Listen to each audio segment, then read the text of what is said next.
Hello everyone! Tara guys, samahan nyo ako mag-sketch ng indigenous people, the Mangyan tribes. Let's go! Siyempre, una natin gagawin, gumawa muna tayo ng grid para magpantay ang pagkakadrawing natin, di ba? So, gamit ang mahiwagang ruler ko ay lalagyan natin ng pa-vertical and horizontal ang vellum paper. Sorry guys, wala pa kasi akong totoong ruler sa ngayon. Ito muna gamitin natin pansamantagal. Pero alam ko naman na darating ang oras kapag time na. Charis. Dati kasi kapag nagdo-drawing ako, talagang wala akong ginagawang grid. Literal na walang gabay, kaya pangit talaga drawing ko noon. Kailangan pala yun para pantay. Ngayon ko lang nalaman. Hala, di ko pala napansin yung light natin. Parang kinukuha na ni Lord, no? By the way, first time ko nga pala gumawa ng vlog ngayon. Kaya pagpasensyahan nyo na po yung boses ko. Kung OA, itry ko lang kung magiging viral ba or hindi. Kung hindi, edi tuloy pa din, di ba? Hindi nyo naman ako mapipigilan, no? Charis lang. Sabi nga, di ba, try until you succeed. Pag nagkapero ako dito, pang scatter ko din yun, no? Sayang. Charis lang yun, baka totohanin nyo.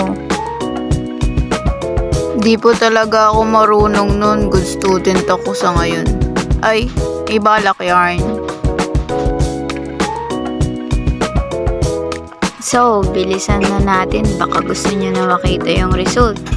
Anyway, wag po kayong mag-expect na talagang maganda ako mag-drawing guys.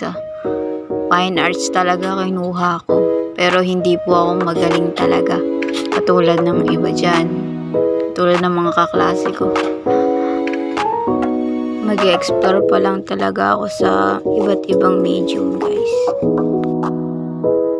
Sinashare ko lang po ito para may memories akong mababalikan after 10 years. Mga ganon, oo. Ayan na, nasa exciting part na tayo. Ay, excited yan.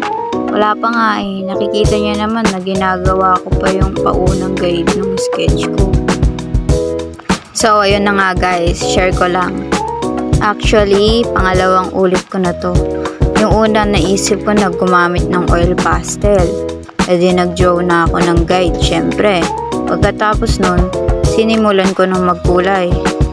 Hindi pa nangangalahati na bad trip na ako agad. Paano ba naman kasi? Para akong bumalik sa kinder. Parang gusto ko nang mag-color, mga ganun ba. So ayun, nag-decide ako na di natapusin. Gumawa na lang ako ng bago. Ito na nga yun. Sana maayos yung kalalabasan nito, no? Kung hindi, magpapakagat na lang ako sa lamok. Sa mga ganito guys, di pa ako masyadong maalam. First time ko nga din gumawa ng face na may materials ako kahit papano eh. Wala pa akong mechanical pencil kaya graphite pencil muna ginagamit ko.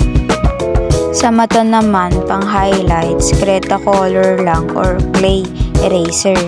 Di talaga ako kumpleto. Wala akong white pencil na ginagamit sa mga mata, ilong at sa labi na parang buhay talaga pag nilagyan yun. Kaya ginagawa ko na lang technique yung clay talaga. Ang gamit ko ngayon, charcoal para sa background.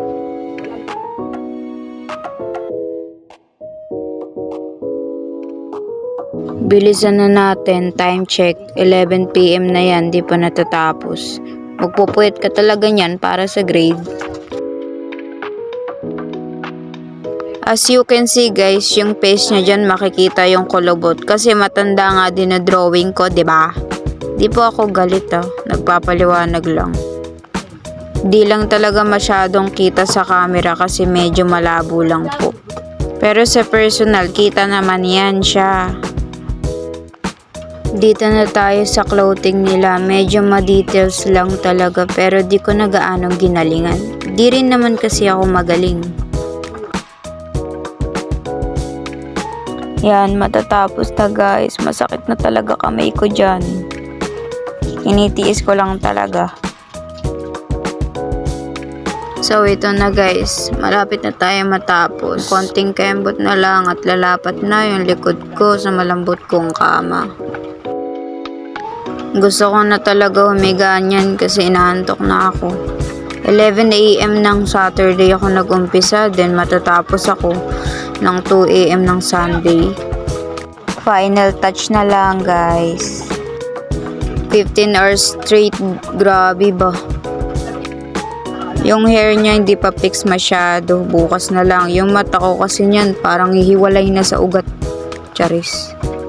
Hanggang dito na lang muna guys, abangan ng mga susunod kong video. Hanggang sa muli, salamat.